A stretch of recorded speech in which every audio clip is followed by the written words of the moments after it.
The international break has revealed why Newcastle fans should be excited about the future. From the Sandro Tonali masterclass to the Gordon response. Was Euro 2024 a success or a failure?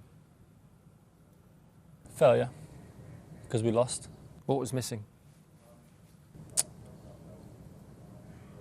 I think Move this man! To revealing Newcastle's secret plan for the January transfer window. As per, join us as we break down the 5 things we learned from the international break.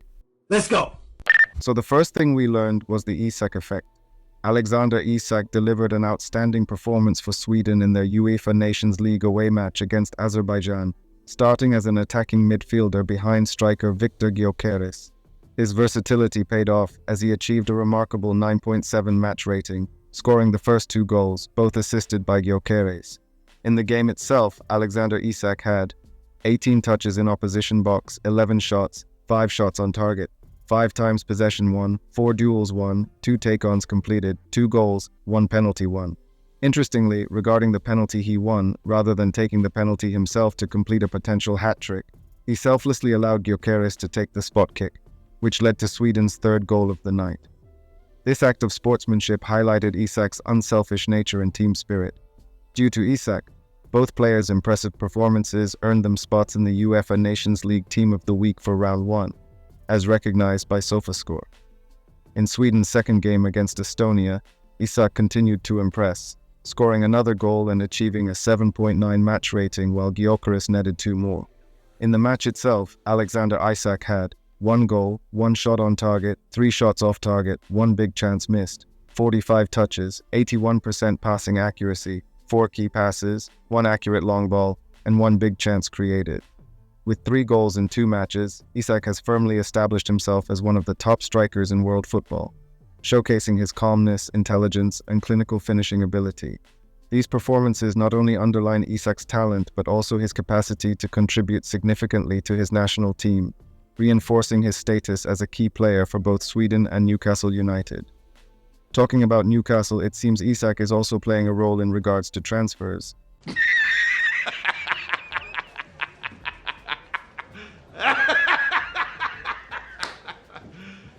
You serious? Nottingham Forest winger Anthony Elanga has confirmed that Newcastle United expressed interest in him over the summer, revealing details of his discussions with Alexander Isak about the situation. The former Manchester United player was first linked with the Magpies in June, amid their efforts to comply with Premier League profitability and sustainability rules, PSR. Ultimately, Newcastle signed Greek goalkeeper Odysseas Vlachodimos as part of the arrangement that saw academy graduate Elliot Anderson move to Nottingham. On transfer deadline day, Newcastle made a late inquiry for Elanga, but negotiations stalled as Nottingham Forest sought a player plus cash deal. As a result, Newcastle ended the summer window without making any major signings, having also failed to agree on a fee with Crystal Palace for Marc Guehi. Reflecting on Newcastle's interest, Elanga stated in an interview with Fotbollskanalen, "The environment in Nottingham is good. It is clear that you can see that Newcastle are interested. It means that I am playing good football when a big club shows interest. But Nottingham is also a big club. They have won 2 Champions Leagues, even though it was before I was born. But I'm happy in Nottingham and have a contract there." During his international duty with Isak, who played alongside him in Sweden's recent Nations League victories, Elanga shared that the two discussed Newcastle's interest. He remarked, "Isak talked to me about it, but I said the same to him as I say to you. We have a good relationship and good chemistry when we play together, but I have a contract with Nottingham. I'm focusing on Nottingham and hope to have a good season. Then we'll see what happens." Then the second thing we learned was the Italian maestro's explosive international return. Sandro Tonali made a sensational return to international football, starting for Italy in their Nations League match against France.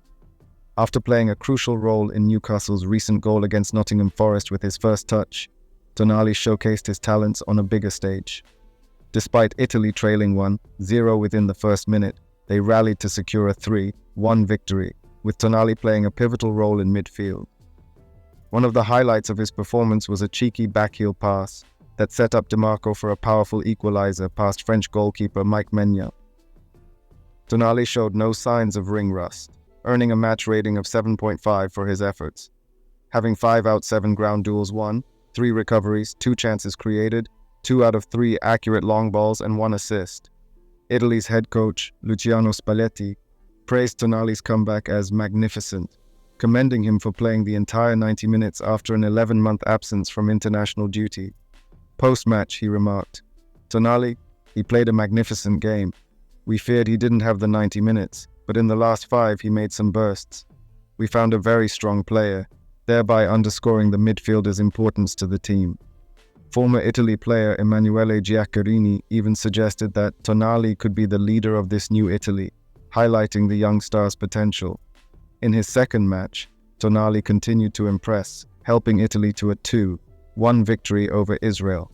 He once again played the full 90 minutes and was considered the best player on the pitch, even having a goal disallowed for offside. With another match rating of 7.5, Tonali not only excelled offensively with 54 touches, 100% successful dribbles, 8 passes into the final third, 100% crossing accuracy, 60% long ball accuracy, and 0 times dispossessed. But he also shone defensively, contributing to Italy's success with 100% tackles won, 1 clearance, 2 interceptions, and 5 ball recoveries. Tonali's performances signal a bright future for both him and the Italian national team, and Newcastle fans can be excited to see how his international form translates to his club play as the season progresses.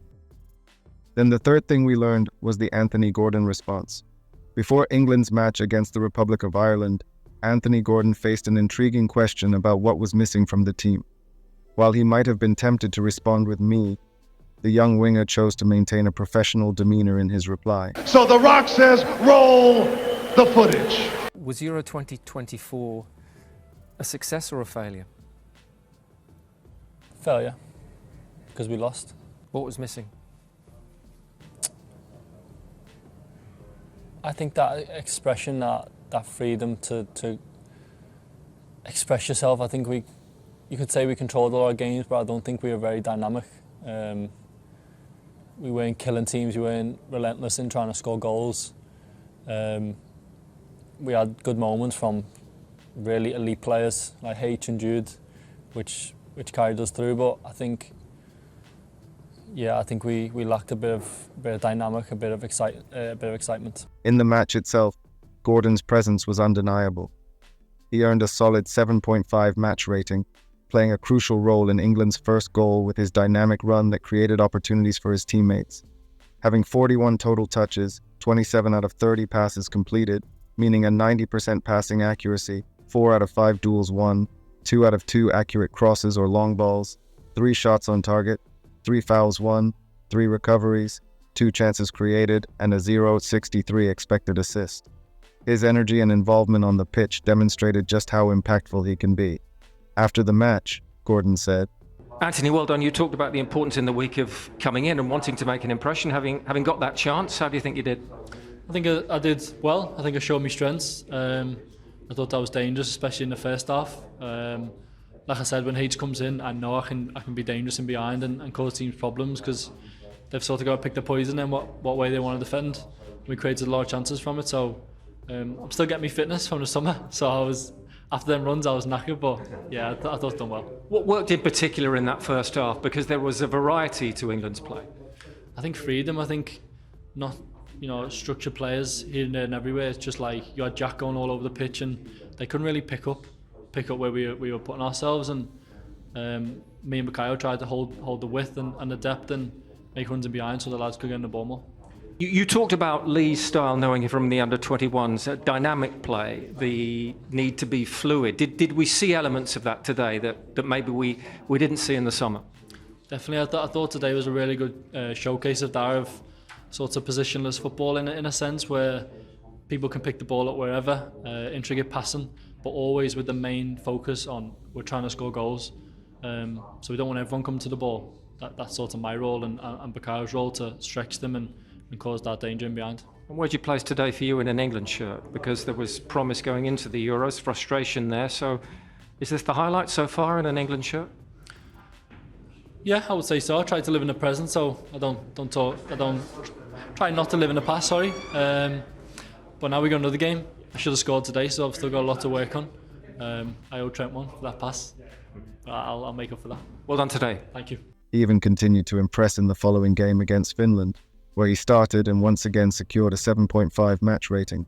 Having 48 total touches, 28 out of 31 passes completed, meaning a 90% passing accuracy, 3 out of 5 duels won, 2 accurate crosses, 2 shots on target, 3 recoveries, 1 foul won, and 1 chance created. His consistent contributions highlight his growing importance to the squad and reinforce his potential as a key player moving forward. Gordon's performances not only showcase his talent but also his maturity. Then another thing we learned was that Newcastle's rising young stars are making waves. Recent performances have also highlighted Newcastle United's promising young talents, showcasing their potential on the international stage. Lewis Hall made an outstanding impact for the England under-21 team in their matches against Northern Ireland and Austria. Coming off the bench against Northern Ireland, he was on fire. Having a 7.0 match rating in only 21 minutes, he managed 35 touches, 19 out of 23 accurate passes, 1 out of 2 accurate long balls, 1 shot block, 2 out of 2 successful dribbles, 5 out of 8 ground duels won. However, in the second game that Lewis Hall started against Austria, that was where he really shined. Having an 8.1 match rating, 2 assists, 1 clearance, 1 interception, 1 tackle, 0 times dribbled past, 84 touches, an incredible 90% passing accuracy, 2 key passes, 2 accurate crosses, 3 accurate long balls, 2 big chances created, and 2 ground duels won, earning the Man of the Match award. So, Lewis, I mean, firstly, just on your performance tonight, second half, 2 assists, it was a pretty good night for you, wasn't it? Yeah, of course. I think most importantly is about the team, and obviously we got the win. I felt like we was in control for all the game. So yeah, obviously buzzing with the win, and to get an award as well tops it off. So. How's the last sort of 6 months been for you? Of course, when you came to Newcastle originally, you weren't in the team, then you made the team by the end of the season. This season it's been, you've started a couple of games as well, you've come off the bench as well, and then you're playing well for the under-21s. It's quite a meteoric rise, hasn't it? Yeah, just think that sums up football really. Because you get obviously the highs and lows. Last season there was moments where obviously I was at a low, and I wasn't feeling myself really. But I somehow managed to pick it up at the end of the season, because obviously I know the quality that I have, and I managed to pick that up. And this season I've wanted to start strong, and some games I think I've done that, and other games I think I could do better in. But I think that's football really. You got ups and downs along the way, and I think today I was really happy with how I played. So hopefully I can kick on for the rest of the season. We can clearly see you're very much an attacking fullback when you play on the left. I mean, obviously 2 assists tonight, and when you're at Newcastle as well, you like to get up and down the wing. So is that really like the main part of your game, that you want to be very much a length-to-length fullback? Yeah, definitely. I want to be able to do both sides of the game really. I've always had the attacking quality in my opinion, which I can still improve on. But I think defensively is where I'm trying to improve, and I feel like I have done that massively. But yeah, I think there's still a lot more improvement there is to be done really, defensively and offensively as well. So keep working hard on the training pitch. The manager's really good with me, with all of his assistants as well at Newcastle. Worked really hard to help improve, no, not just me but the whole team really. So yeah, keep working hard, and hopefully I can get myself back into the team. Yeah, and just finally, just on Eddie Howe there, what's it like under him? Of course, I know you've got a great setup here at the FA, but what's he like as a coach at Newcastle? I think he's very unique in terms of his ideas, and the way he coaches is a lot different to something I've ever had before. And yeah, he works so hard for not just like the team in general, but for individuals as well. So as any manager does, they have a lot of work to do before a game and after a game, but it'll still take time to help individuals on the pitch who may not even be playing, to help them improve their game whilst they're trying to get into the team. So I think that's a big quality that he has, and I think definitely it makes my job sometimes a lot easier with the way we prepare for games as well. So he's nothing but really good words to say about him. His contributions continue to indicate a bright future for the young defender. Leo Shahar has also emerged as another exciting prospect. Playing for the England under-18 team, Shahar demonstrated exceptional defensive instincts and game intelligence. Despite not being physically ready for the men's game yet, His maturity and comfort in possession suggest he could become an important player for Newcastle, potentially as a future right-back.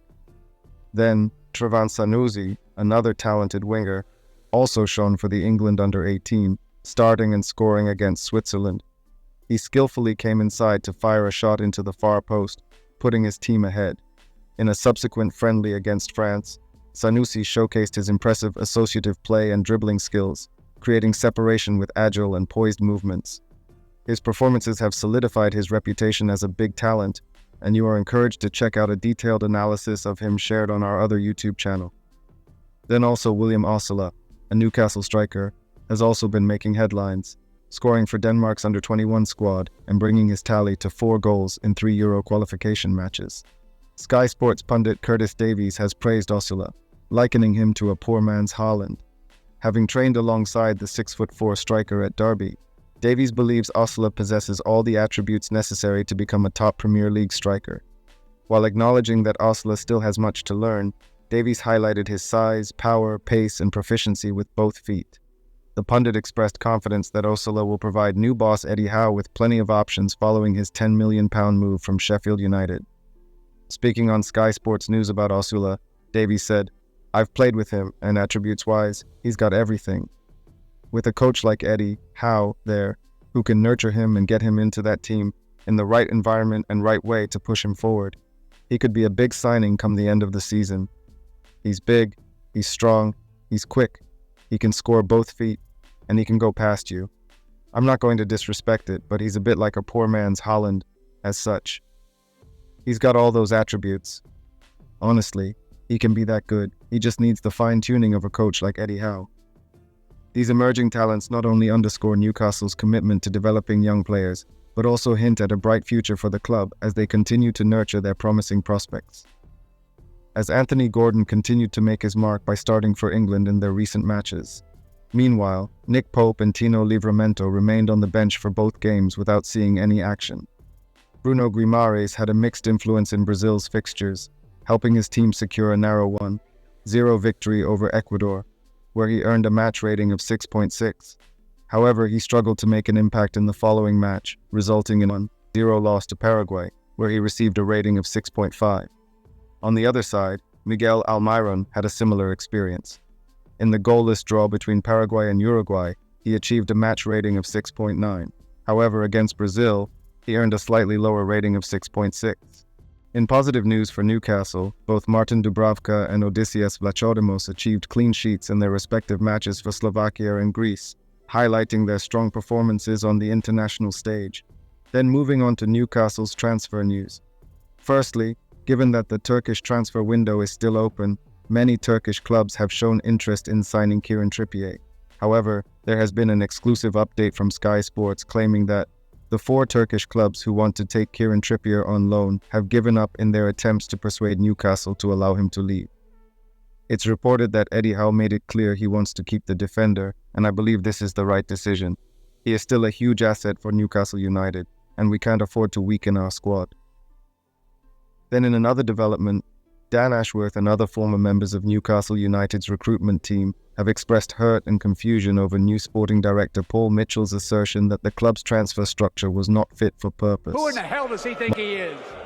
Who does he think he is? Multiple sources have indicated that Mitchell's criticism has not been well received by those involved in player signings prior to his arrival, including Ashworth, who left for Manchester United in February, as well as former co-owner Amanda Staveley, her husband Mehrdad Godusi, and chief scout Steve Nixon.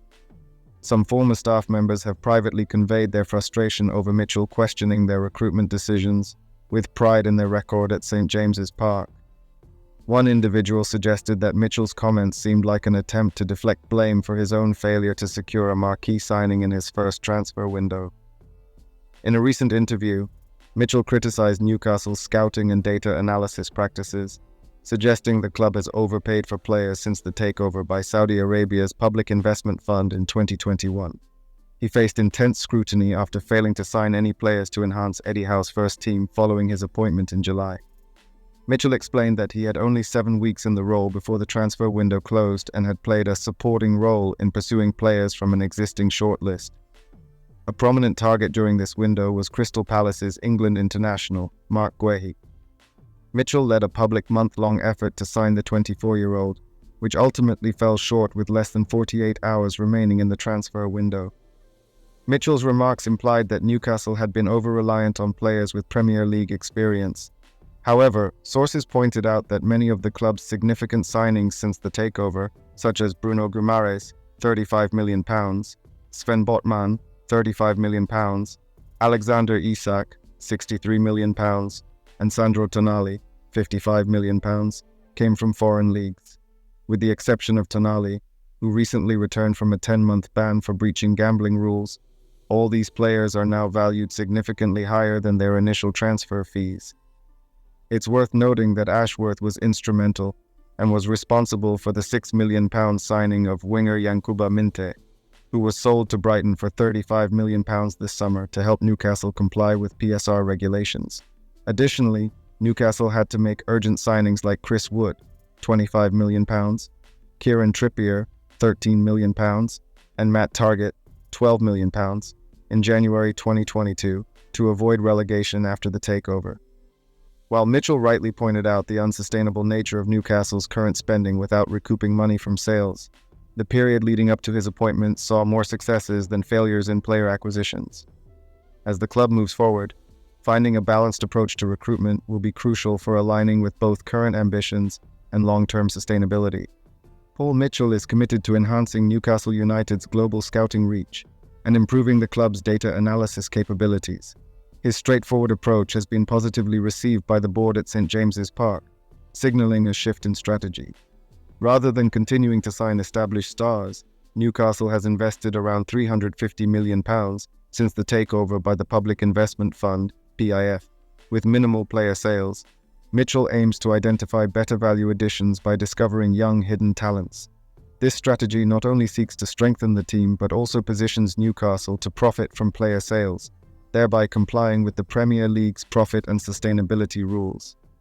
Looking ahead to the January transfer window, there is a sense of optimism within the club that Newcastle will navigate the market more intelligently under Mitchell's leadership.